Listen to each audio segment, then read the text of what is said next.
Welcome to our video on Form 1099 requirements for small businesses. If you're a small business owner or an entrepreneur, understanding Form 1099 is crucial for your financial compliance. So, what exactly is Form 1099? Form 1099 is an Internal Revenue Service form used to report income that is not from wages, salaries, or tips.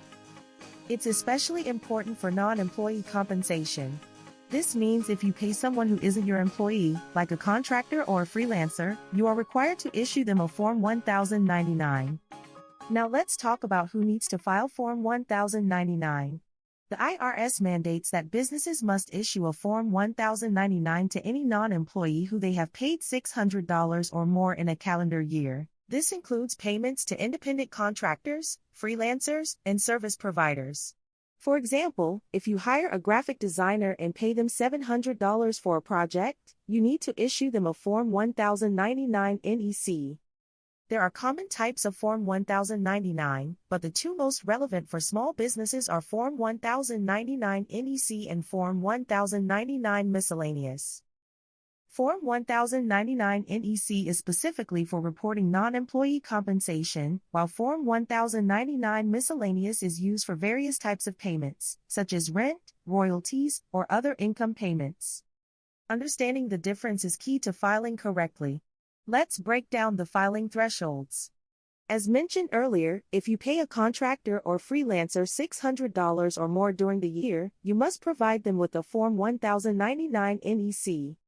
For Form 1099 Miscellaneous, you must file it if you make certain payments that meet specified requirements, like $600 or more in rents or $10 or more in royalties. These amounts can vary based on the type of payment, so it's important to check the IRS guidelines. Now, let's highlight some key deadlines you need to keep in mind.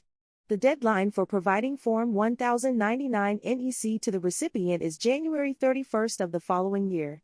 This means if you've paid a contractor in 2023, you need to make sure they get their Form 1099 NEC by January 31st, 2024.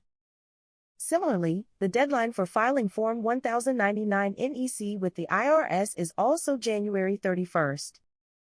For Form 1099 Miscellaneous, the deadline for sending it to the recipient is February 15, and the IRS filing deadline is March 31st if you're filing electronically, and February 28 if filing by paper. Keeping track of these dates is essential to avoid any penalties. You might be wondering what kinds of penalties you could face for not filing Form 1099 correctly or on time. The IRS can impose fines that can range from $50 to $280 per form, depending on how late you file. It can add up quickly. This is why understanding Form 1099 requirements is incredibly important for your business operations. Let's use a real-life example to illustrate this. Imagine you own a small graphic design agency, and you hire 3 freelance designers throughout the year, paying them each $800 for their work. That's a total of 3 Form 1099 NEC you need to file. Keeping proper records will help you gather this information easily come tax time. Not only is it essential for you to track what you pay out, but it's also necessary for your freelancers, who will be reporting their income based on the forms you provide. It's also worth mentioning that you shouldn't forget about subcontractors who may work under your contractors. If you have a contractor who hires someone else to help them, and they pay them $600 or more, you might still need to issue a Form 1099 NEC for their services, depending on your agreement. When preparing to file these forms, make sure you collect the correct information up front.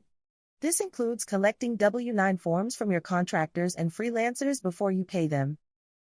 A W-9 will provide you with their tax identification number, TIN, which is necessary for filling out Form 1099. Trust us, collecting this information ahead of time will save you a lot of headaches down the road. In summary, let's go through a quick checklist to help you avoid penalties and stay compliant with your Form 1099 requirements. First, identify all non-employees that you have paid $600 or more during the calendar year. Second, determine which type of 1099 you need to file, either 1099 NEC or 1099 Miscellaneous.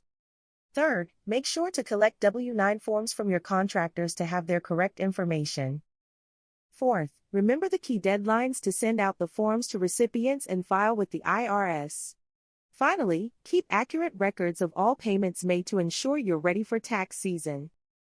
Following these steps will help ensure that your small business remains compliant and avoids those pesky penalties. Thanks for watching, and we hope you found this video helpful in understanding Form 1099 requirements for small businesses.